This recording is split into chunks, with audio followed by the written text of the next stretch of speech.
lagi niya inatake, Romano Katoliko. So brother, mag-aaral tayo ng Bible. Nag-attend na po ako, aral Bible study ng Iglesia ni Cristo. Ang inaatake niya, Katoliko. Katoliko, binabanatan niyang Katoliko. Pagkatapos, sabi niya, brother, magtanong ka. Sabi ko, brother, unfair yung ginagawa ninyo. Binabanatan yung Katoliko wala naman sa harapan ninyo Dapat, ang binabanatan nyo, Muslim. Dahil dito ako sa harapan at makasagot ako. Sinisiraan ninyo, Katoliko. Paano sasagutin ng Katoliko? Wala sila dito. Unfair. Tapos tanong ko, brother, yung Biblia ninyo, gawa ba ninyo yan? Siya hindi. Saan po ba nagmula yung Biblia ninyo? Sabi niya, sa Iglesia Katolika Romana. Sabi ko, Iglesia ni Cristo kayo. Tapos, yung Biblia ninyo ay nagmula sa Romana Katolika Apostolika. Hindi sila nakakaintindi sa Biblia nila. Aklat ng Katoliko, hindi sila nakakaintindi. At kayong mga Iglesia ni Cristo, nagbabasa lamang sa aklat ng mga Katoliko, kayo ang nakakaintindi. Dahil the history of the Bible, the history of the Bible compiled, collected by the early Christian Catholics. While the Roman Catholic, only in this latest century, they're reading the Bible. At ang Biblia originally nagmula sa Romano Katoliko. Imposible na ang gumawa sa Biblia ng Romano Katoliko, maiimpierno. Nung lumikha sa Biblia, maiimpierno. Yung nagbabasa, maparaiso. Imposible naman. Gagawa ako ng aklat. Example ako, gagawa ako ng aklat. Hindi ako nakakaintindi sa sarili kong aklat. Ang nakakaintindi, yung nagbabasa, at sila pa ang maliligtas, common sense lamang. Naku naman, very simple. Tingnan mo ng mga Iglesia ni Cristo, sa atin sa Pilipinas. Ilang milyon? Sabi nila, if I'm not mistaken, a week, 14 million na makukulikta. Saan pumunta ang mga pera? Kinukuliktahan ang mga membro. Saan mabasa sa Biblia nga si Jesucristo nangulikta ng pera? Nangungulikta ng pera si Jesucristo? Wala. Ang pera ay bibigay ito sa mga mahirap. Sino ang binibigyan? Ay mga sanggunian at mga ministro. Ang laki-laki ng mga sahod.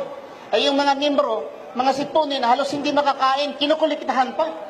Ang mga ministro, ang laking sahod. Ang sanggunian, ang laking sahod. Ang bahay pa ay condominium pa. May eroplano pa sila, sariling eroplano. Papuntang Amerika, kung saan-saan sa mundo.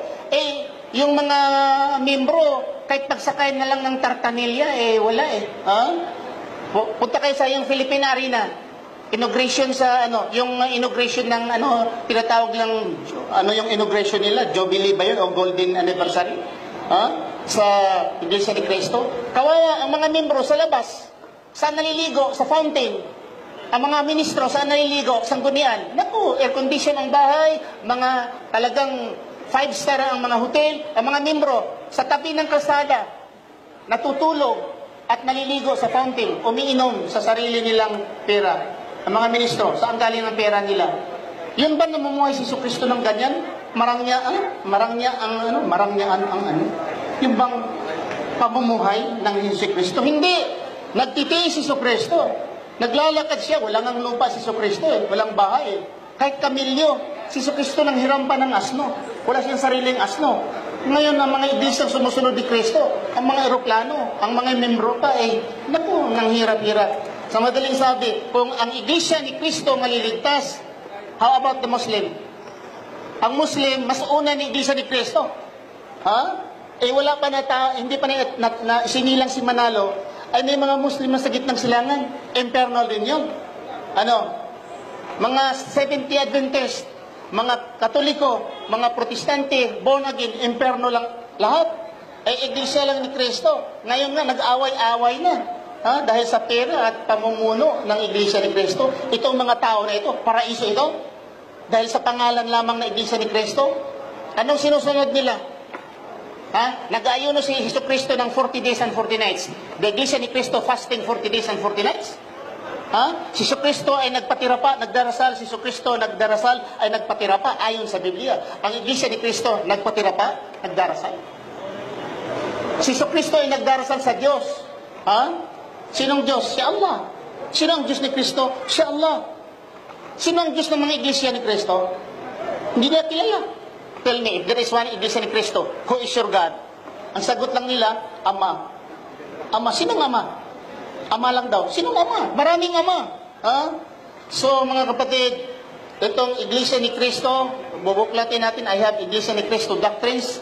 Ito lahat ay mga kasinungalingan. Ha? Yung pang ano ba? Pulot dito. Para bang tagpi-tagpi. Alam mo yung bahay ng mga, bahay ng mga squatter sa atin? Tagpi-tagpi. Kukuha ng atit, halige, tagpi-tagpi. Ganun ang Iglesia ni Cristo eh. Pupulot ng teksto sa Old Testament, pupulot naman sa New Testament, itagpi-tagpi, ganito. Nakapulot-pulot kayo. Basahin nga ninyo, tapusin ninyo at ipaliwanag. Hindi na pulot ng bersikulo, ipaliwanag. Pulot naman ng isang bersikulo, ipaliwanag. Itagpi. Naku, parang squatters na bahay. Naging napurmang bahay, tagpi-tagpi. Napurmang doktrina, tagpi-tagpi. Okay. Si Kristo, ganun ba ang doktrina ni Kristo?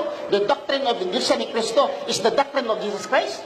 Where in the Bible is the doctrine of Jesus Christ is the doctrine of the Iglesia ni Cristo? Nothing at all.